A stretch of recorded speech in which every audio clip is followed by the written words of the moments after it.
Nellore Krishnapatnam port మార్గంలో అత్యంత ఖరీదైన భూములలో ఎస్టీలకు ఇళ్ల స్థలాలు ఇచ్చి ఇల్లు నిర్మాణాలు ప్రారంభించిన ఘనత తమదని వైఎస్సార్సీపీ జిల్లా అధ్యక్షులు మాజీ మంత్రి కాకాని గోవర్ధన్ రెడ్డి అభిప్రాయం వ్యక్తం చేశారు.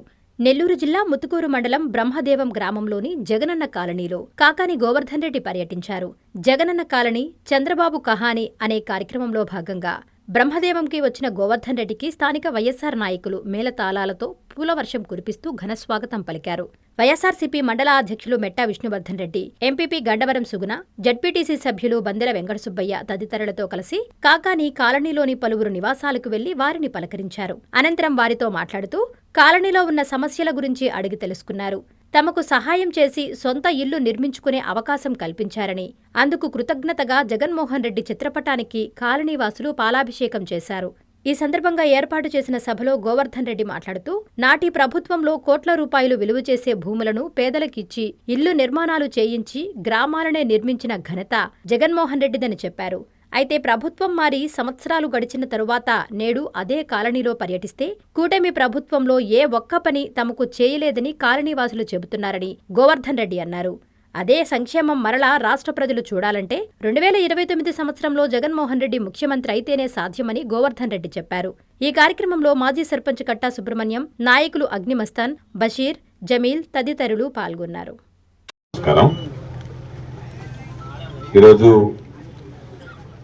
గత జగన్మోహన్ రెడ్డి గారి ప్రభుత్వంలో పేదలకు సంబంధించి ఇళ్లు ఇవ్వాలనేటువంటి లక్ష్యంతో అనేక మంది పేదలకి ఇళ్ల పట్టాలు మంజూరు చేయడం, వాటిలో ఇళ్లు నిర్మించి ఇవ్వడం జరిగింది. ప్రభుత్వ భూములు ఖాళీగా ఉంటే ప్రభుత్వ భూముల్లో లేఅవుట్లు వేసి ఇళ్ల స్థలాలు ఇచ్చాం. ప్రభుత్వ భూములు లేని దగ్గర ప్రజలకు అవసరమని భావించినటువంటి వాటిలో కొనుగోలు చేసి ప్రైవేట్ వ్యక్తుల దగ్గర నుంచి ఇళ్ల స్థలాలు ఇవ్వడం జరిగింది. అటువంటి నేపథ్యంలో దాదాపుగా ఈరోజు బ్రహ్మదేవం గ్రామ పంచాయతీకి సంబంధించి మనం ఉన్నటువంటి ప్రాంతంలో 2002లో అంటే దాదాపుగా 24 సంవత్సరాల క్రితం ఆ రోజు మండల పరిషత్ అధ్యక్షులుగా తెలుగుదేశం ప్రభుత్వంలో ఉన్నటువంటి మెట్టా చంద్రశేఖర్ రెడ్డి గారు, ఆయన ఈ ప్రాంతంలో ఇళ్ల పట్టాలు ఇవ్వాలని చెప్పి ఆలోచన చేశాడు. ఆ రోజు సోమిరెడ్డి చంద్రమోహన్ రెడ్డి మంత్రిగా పనిచేస్తున్నాడు. ఆ రోజు పేదలకు సంబంధించి బ్రహ్మదేవంలో ఉండేటువంటి వాళ్ళకి ఇల్లు ఇవ్వాలి అంటే వాళ్ళకి ఇల్లు ఇవ్వకుండా ఆ రోజు ఆయన అడ్డుకోవడం జరిగింది. ఆ తర్వాత నుంచి మరలా 2014లో తెలుగుదేశం ప్రభుత్వం అధికారంలోకి వచ్చింది. సోమిరెడ్డి మంత్రి అయినాడు.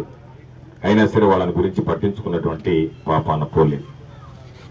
ఈరోజు దాదాపుగా ఒక 20 సంవత్సరాల తర్వాత 2002లో ఇళ్ల స్థలాలు ఇవ్వాలన్నటువంటి లక్ష్యాన్ని 2019లో జగన్మోహన్ రెడ్డి గారు ముఖ్యమంత్రి అయిన తర్వాత 2022వ సంవత్సరంలో ఇక్కడ ఉన్నటువంటి వాళ్ళకి దాదాపుగా 4 ఎకరాల 57 సెంట్లు ఇది ప్రభుత్వ భూమి. ఈ ప్రభుత్వ భూమిలో అనేక సందర్భాలలో మట్టి తోలడం, పేదలను ఊరించడం, ఇళ్ల స్థలాలు ఇస్తామని చెప్పడం తప్ప ఎక్కడా ఇళ్లు స్థలాలు ఇచ్చినటువంటి దాఖలాలు లేవు. వాళ్ళకి ఇళ్లు నిర్మించినటువంటి పరిస్థితి లేదు. అటువంటి నేపథ్యంలో ఈరోజు దాదాపుగా ఈ 4 ఎకరాల 57 సెంట్లో నుడాకి ఏ విధంగా అయితే లేఅవుట్ వేస్తామో అదే విధంగా 137 ప్లాట్లు ఈరోజు లేఅవుట్ వేసి వాటిల్లో అందరికీ పేదలకి ఇళ్ల పట్టాలు ఇవ్వడం జరిగింది. ఒక్కొక్కరికి 9 అంకణాలు ఇళ్ల స్థలాలు కేటాయించాం. దానికి సంబంధించి దాదాపుగా 74 ఇళ్లు, 54 ఇళ్లలో మనుషులు ఉన్నారు. మరో 20 ఇళ్లు పూర్తవుతున్నాయి.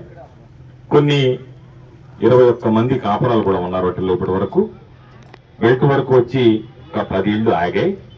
మిగిలినటువంటివి దాదాపుగా ఎస్టీలకి 36 ప్లాట్లు ఇస్తే వాటికి సంబంధించి వైఎస్ఆర్ కాంగ్రెస్ పార్టీ స్థానికంగా ఉన్నటువంటి కార్యకర్త నాయకుడు అనేటువంటి మస్తాన్ వాళ్ళకి ఇళ్లు కట్టించేటువంటి బాధ్యతను తీసుకుంటే ఆ రోజు ప్రభుత్వం ఇచ్చేటువంటి ఆర్థిక వనరులకి అదనంగా మరొక 15,000 రూపాయలు ఎస్టీలకి సర్వేపల్లి నియోజకవర్గంలో ప్రత్యేకంగా సిఎస్ఆర్ నిధుల ద్వారా వాళ్ళకి అందజేస్తే దాదాపుగా పూర్తి అయ్యేటువంటి పరిస్థితుల్లో ఈరోజు ఆ కాలనీకి సంబంధించినటువంటి ఆ ఇళ్లను అర్థాంతరంగా ఆపివేసి వాళ్ళ పాపం ఎక్కడో చెట్ల కింద చెరువు గట్టున కాలువ గట్టున నివసించేటువంటి ఆ ఎస్టీ కుటుంబాలకి ఇక్కడ ఈ ప్రాంతంలో ఇల్లు ఇస్తే బాగుంటుంది అని చెప్పి ఆలోచన చేసి వాళ్ళకి ఇళ్లు ఇవ్వడం జరిగింది. ఆ ఇల్లు పూర్తి కాకుండానే ఆగిపోయాయి. ఈరోజు ఒక్కసారి చూస్తే పక్కన ఉన్నటువంటి లేఅవుట్ లో దాదాపుగా 1,20,000 రూపాయలకి అంకణం అమ్ముతున్నారు.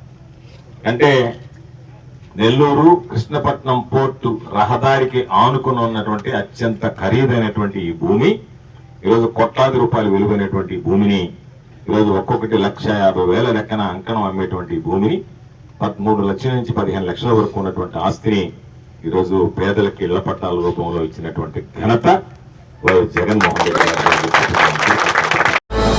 విశ్వసాయి ఎడ్యుకేషనల్ సొసైటీ వారి Vishwasai JEE topper programme NIT లేదా IITలో సీట్ సాధించడమే మీ లక్ష్యమైతే ఆ లక్ష్యాన్ని మీకు మరింత చేరువ చేస్తుంది Viswasai JEE stars elite batch. The salient features of JEE stars elite batch. కేవలం 36 మంది విద్యార్థులు కలిగిన లిమిటెడ్ బ్యాచ్ ద్వారా ప్రతి విద్యార్థి మీద ప్రత్యేకమైన శ్రద్ధ, ఎందరో విద్యార్థులని IIT ర్యాంకర్స్ గా మార్చిన మా అనుభవజ్ఞులైన ఉపాధ్యాయ బృందం, నిపుణులచే ప్రిపేర్ చేయబడిన విశ్వసాయి యూనిక్ స్టడీ మెటీరియల్ మరియు ప్రతి విద్యార్థికి ప్రత్యేకమైన doubt clearing sessions, maths, physics, కెమిస్ట్రీలలో 10,000కు పైగా ప్రాక్టీస్ ప్రాబ్లమ్స్ తో step by step salvation, quick problem solving, revision booklet, full length JEE advanced mock test. 2025-26 సంవత్సరానికి గాను విశ్వసాయి వారి జేఈఈ స్టార్స్ ఇలైట్ బ్యాచ్ లో చేరండి. విశ్వసాయి అంటేనే తల్లిదండ్రుల నమ్మకం, విద్యార్థుల విజయం. Viswasai educational society, Nellore, Tirupati.